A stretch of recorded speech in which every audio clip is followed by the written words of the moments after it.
So where you originally from? So I'm born and brought up in Bangalore, this part of town for the last 20 years. Before that, center of the city, Indranagar, Tipsandra, that area. And Yeah, I've also been born and brought up in Bangalore, stayed in Vijayanagar most of my life, and got married to Sai and moved here to Hennur, which is outside the city, by the way. no, I'm sorry. it's not, this is the up and coming. How was your childhood life? So, see, we've always been brought up, thankfully, the parents that we have, we've been brought up in a way to appreciate the little things. And I think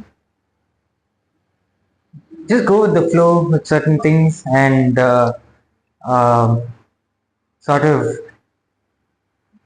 work for what we want to work towards. And yeah, that's basically what we've been, or the models that I know both me and Eva share. I think there are some things that Eva might want to add to that. So, yeah, even my childhood was all about simple living, and we had a very outdoorsy life. So, we were always out playing on the streets. Streets were safer back then. There weren't so many vehicles and things like that. So we were always outside playing and, getting our hands dirty, going on the cycle, falling here, there. So it was about little things that we shared with our friends. And yeah, it was a nice childhood that I had too. Yeah. So I actually did my schooling in a school called Kenshri. Then I was asked to step out of Kenshri because my Hindi scores were really bad.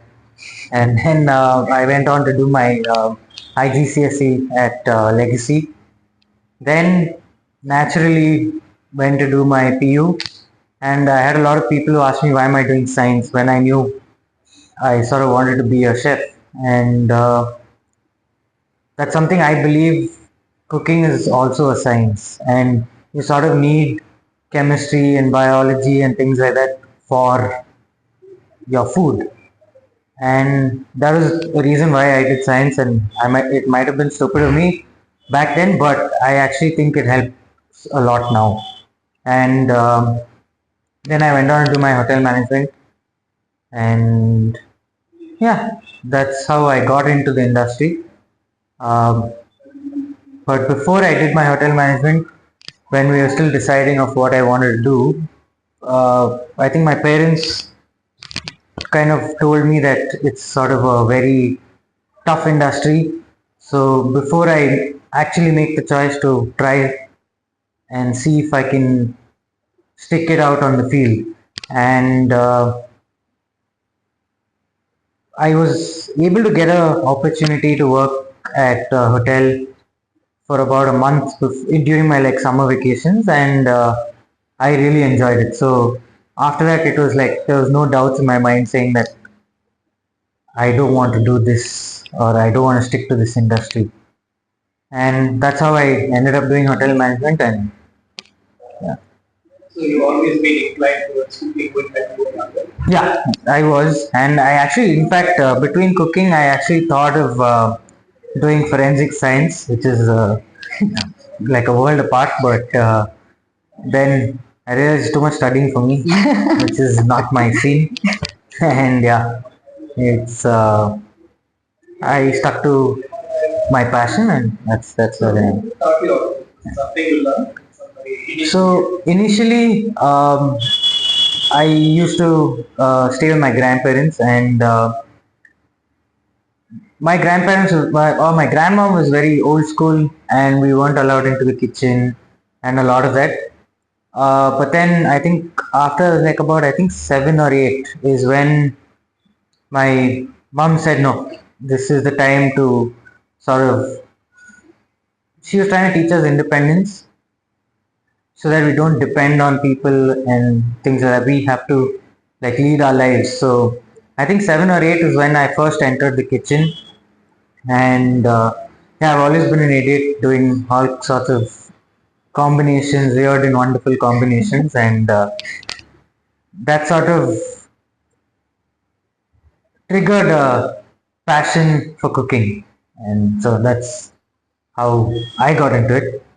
And yeah, What about you, Eva? For me, actually, when I think back on my childhood, I see before I could even realize that I was so inclined towards food. Because even now, when I think back on my childhood, we did many things, but I always remember what we ate when we were in so and so place. So, my dad was actually a wildlife naturalist and an artist. So, he'd usually take us either bird watching or we'd go camping during our holidays and things like that. So even there in these weird, quaint spots, we'd find like these little food joints, and oh, the food was so good. I can still taste it. And when we'd go camping, we'd in the night we'd put up a campfire, just roast some potatoes and sweet potatoes, put some salt in it, and I can still remember how that tastes, and that was something else altogether. And also my dad's older sister, she had this health condition where she couldn't eat any solid food.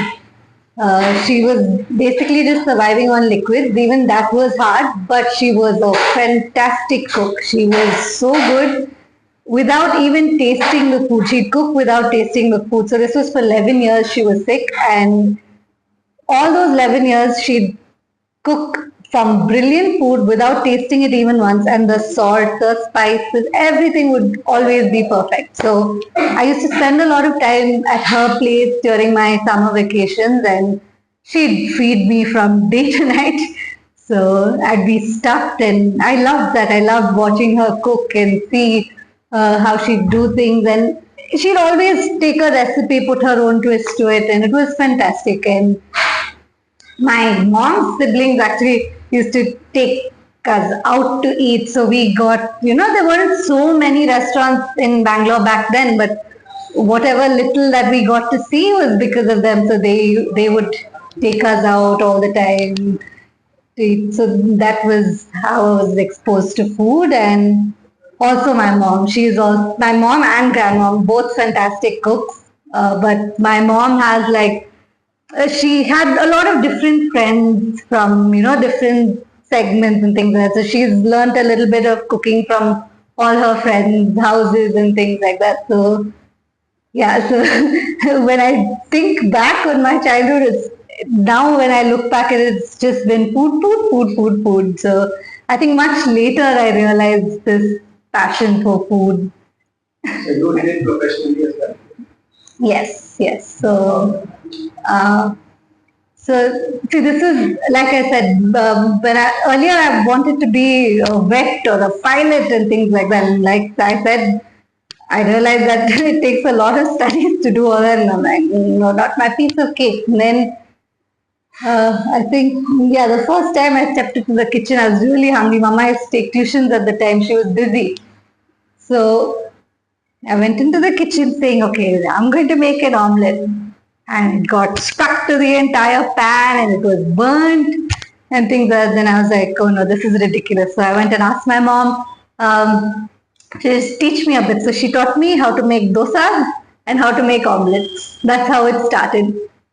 And then I wouldn't miss an opportunity to make a dosa or an omelette. And then that's where that kind of sparked. And later I knew, after 7th standard or so, I knew this is what I wanted to do. And we know that, it's a very tough life in the kitchen. And I'd met with an accident then, so I still have this leg injury that I have. And I knew it would be tough, but then I said, no, this is something I really want to do. And even if it doesn't work out, it's fine. I want to know that at least I've tried. So I went ahead, I worked in the hotel. It became a problem. There was one day when I couldn't stand anymore. So I somehow reached the hotel gate.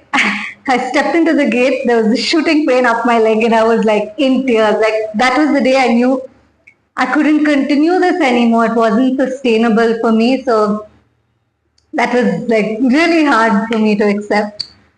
But yeah, got back into it somehow, fought my way back into the industry later.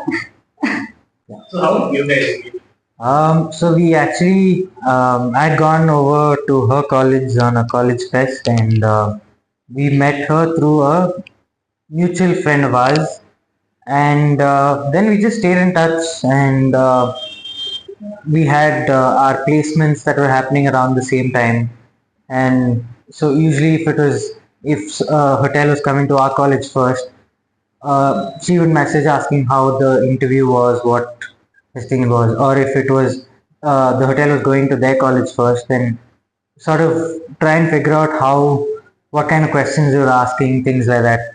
And then we both got placed at Oberoi, but Eva was at Oberoi Bangalore, I was at Oberoi Uday.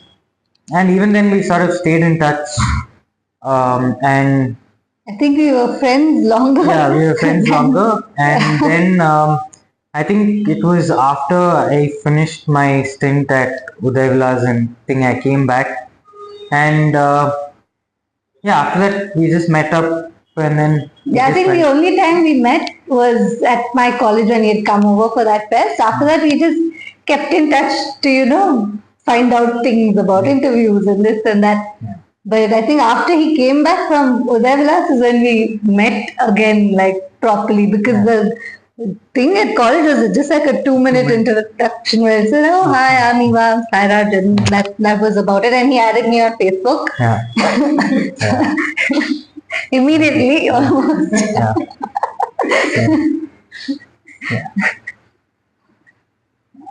Yeah. And yeah, Yeah. and then everything else sort of just fell in place. When did you guys get married? We Yeah, got we married got in Bangalore. married in Bangalore, So we had a very small affair with the family at the temple that Sai's parents got married in, and Yeah. so It's a very small thing, small with thing, just it's our just a family. family. Yeah. And then after that, I think we had like a small cocktail party at our space. But again, this was just after COVID, so there's still a lot of restrictions and a lot of But it was a fun party. yeah. It was, I think, a much needed thing for most people. And yeah, after that, I think it was after 6 months that we got married. We said, I mean, before we even got married, we knew we wanted to Do start something, our own. yeah. Mine because of the thing that happened where I couldn't work in hotels anymore. yeah. That was one of the reasons. I tried different things after that, didn't really work out for me. So I knew I wanted to do something on my own. I think same for Sai. yeah. So Yeah. I've always I think ever since I did that first internship, I was like, no, at some point I want to open up something of my own, and that's something that I've always wanted to do, and probably always will do, because it's that uneasiness that you get. It's like you want to keep trying something, you want to keep doing something, which not a lot of places offer you to do that, because once like a menu is set or once something is set, it runs for a year, 2 years. But then when you have a place of your own, okay, what's not working, you remove that. That's your chance to replace it with something you want to try or things like that. So, and that was the same sort of mindset that Eva also had. And I think after about 6 months after we got married, we said, okay, like now is the time to do it, because we were still young. We didn't have a lot of major commitments that we had to take care of or anything like that. So we said, at this stage, we're okay to take that risk. So you decided you wanted to start out on your own. Yeah. So what was the first step that you had to take? So actually, a first step we had was we had a sort of a business module in my mind. We had two plans. We had two actually, plans, yeah. So we had a plan A and a plan B. Plan A was to do a cloud kitchen, because that was the thing at that point in time. It was just out of COVID. Just it was after COVID, thing. yeah. And second was to open a physical outlet itself. And we said, why not look at that? And when we were talking, so we had a few people who were like sort of our mentors. And so when we spoke to them and we did like worked out the rough financials of things and stuff like that, there was a big difference between opening a cloud kitchen and a physical outlet because there are a lot more things involved, there are a lot of moving Made parts. more sense to have a physical outlet. Outlet. I mean, a place to Place, dine yeah. in. Yeah. So we sort of said, let's look at a physical outlet because one thing is it's yes, it's more of an investment, but because we are at that age where we can take that risk, the way they explained it to us was like now I can afford 5 lakhs. 2-3 years down the line, I might have commitments where I'll think twice before I invest that 5 lakhs.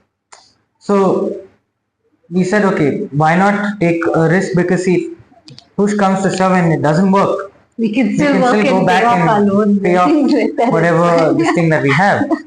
And so that was one of the reasons why we said no, let's go with a physical outlet. And also, personally, I think both of us feel it's better to interact with your customers Yeah. because then you know what they want, you know how to tweak it to the market and things like that. So And we both love meeting new people.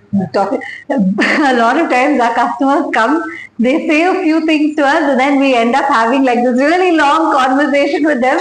So one note to customers who come in here: don't come here on a tight schedule because we'll end up chatting away with you for a Yeah, long yeah. time. How do you find this place? So this was actually so I was still working for someone else at that point in time, and I said okay, I had to serve my notice period there, and he said okay, let's on my days off we said okay, let's just drive around the space, and we sort of knew that this is what we wanted to or this is where we wanted to open up our first space. So we said okay, let's drive around and see what we can find. And there were quite a few places that we looked at and we said, okay, it might be of interest to us. And we spoke to the owners and things like that. But the gut feel was just there was something not sitting, no, it was not sitting right. And I think one day I was at work and my mom sent me a photo of this building and she said, there's some advert online, just check about it. So I came and there was another store here and they said, no, we're not. They just said, no, nothing like that. So we said, fine. And then I realized the same space, the previous company that was here, one of my friends was doing their photo shoots and stuff like that. So I contacted him. I said, dude, can you get me in touch with the owner? I want to see if the owner is. And so then I got the owner's number. I called him and I said, this is what I'm looking at, opening up a sort of a bakehouse or a bakery. And then the first thing he said, no, sir, no bakery. So then I said, no, see, let's do one thing. Let's meet. I want to show you my plan and then you take a look at what you want to do and if it's okay. He said, yeah, sure, come take a look. And that, I think it was the day or the day after, me, my dad and Eva had come to the space, spoke to the owner, he showed us the space. And then I sort of, in fact, showed him the kind of food that we want to do, the stuff that we want to do. And he said, yeah, sure, you come take a look and you let us know. So I said, okay. And I think the challenge that we sort of had was how would we get the equipment? Because our kitchen was, or our plan was to keep the kitchen in first floor at the back area of the first floor. So we said, okay, I called our equipments guy. I said, give me all the measurements and just come by and see if there is a way we can bring the equipments into this space because we had a lot of like a big gas oven and a lot of other equipment that we had to bring in. So he came, we took I think this was about 5-6 days later. We said, okay, came back, took a look at the space, and he said, yes, it was possible. There were some modifications that needed to be done. And we said, okay. And I think that same day, after I think my mom also came at that point in time. We all looked at it, I think, and when we were here, all of us got like a good vibe from it. And the owner was also very nice and very cordial and very understanding about things. And Then we said, okay, we went back home and we cut a check for the advance for the place. And then that's when all the work started. What's the story behind the name? Uh, So we were actually sitting and thinking of a name, breaking our head. Nothing was coming to mind. So just for fun, we started naming all our dogs that we had, size dogs, and the dogs I've had as well growing up. So and most of them sounded really funny. So there was Bozo's Bakehouse, Cruffy's Bakehouse, and it just didn't sound right. Then actually, Sai's mom had a dog called Amber. So as a joke, we said, "Oh, Amber's Bakehouse." And we were like, "Wait, that actually sounds really nice." So we stuck with that, and then later when we were just finding out a little more about what amber is and all of that, it turns out it's the sunstone for Cancerians, and both of us are Cancerians. So it had a nice ring to it, so we just stuck with it, and now it also has sentimental value for us. So so Yeah, so what's the day in your life running this café? it's fun. There's a lot of anxiety involved.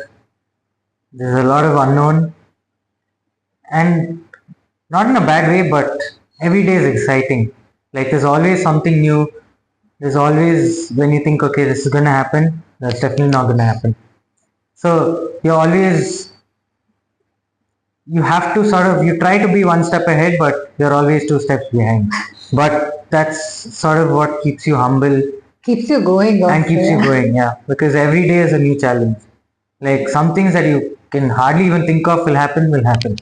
And being prepared for those is something that sort of running a business helps prepare you for that. And also, yeah, we have days which are really tough, and both of us get very bogged down. And we just try to remind ourselves that, we're living our dream. Not everyone gets the chance to live their dream. They have all these dreams that, yes, they want to do something of their own and things like that, but life gets in the way, and then you may not be able to do that, but we get to do this. So we're really appreciative of that. Lucky in that sort of way. Yeah. And I think our families also have really come through for us, come together, stood by us, and made things really work for us. What are the challenges that you're okay? Like it's as simple as one morning you'll come into the store and somebody might have left the AC on the entire night. So one is you're going to have a long electricity bill. Second, you'll have water running all the way down to the staircase, so you'll be greeted by a puddle of water. Or it could be something as simple as we actually had a time when we said no, we needed a break, and we were out of town for a couple of days, and we got a call from our owner saying the generator's been running the entire night. Can you just take a look at it? So we called the staff and to come and take a look at it, and something had just gone horribly wrong with the filter, and so this and that. How we might walk in one day and a fridge is conked off in the night, so the entire produce in that fridge is to be thrown out.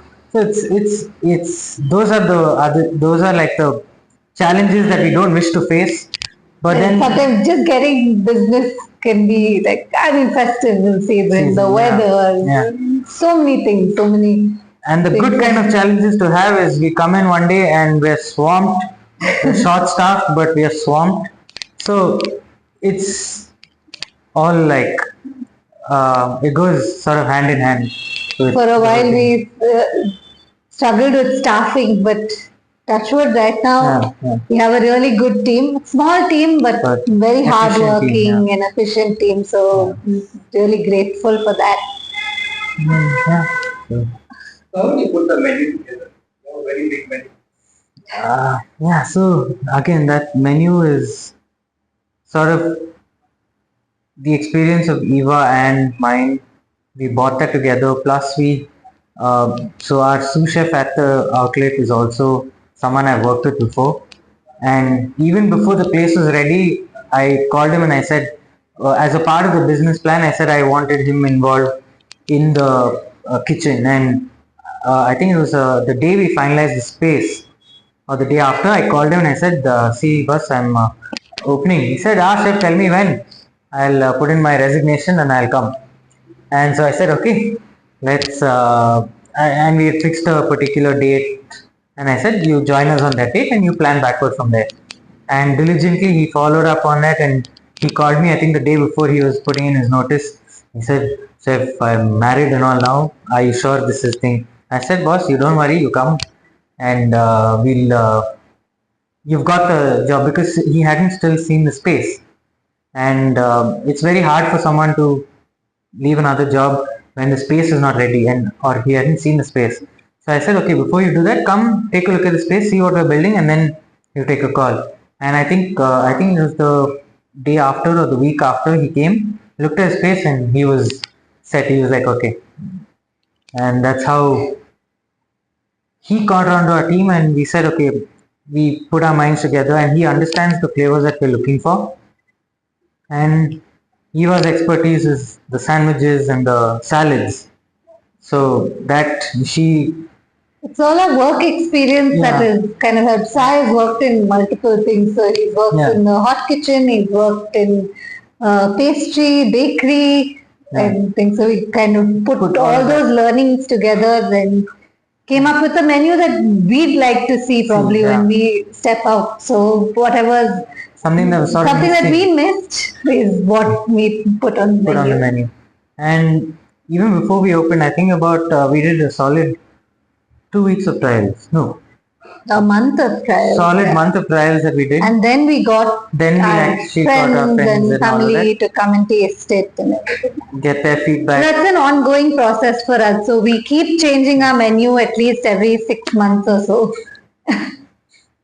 So I think the day we opened, that was the 4th of December 2022, was it was a tough moment for us because we had a plan of opening in December or before December, and we had a lot of things that happened from the month we registered the company in September, and Second, we got the keys. so we got the keys to the space on the 2nd of September.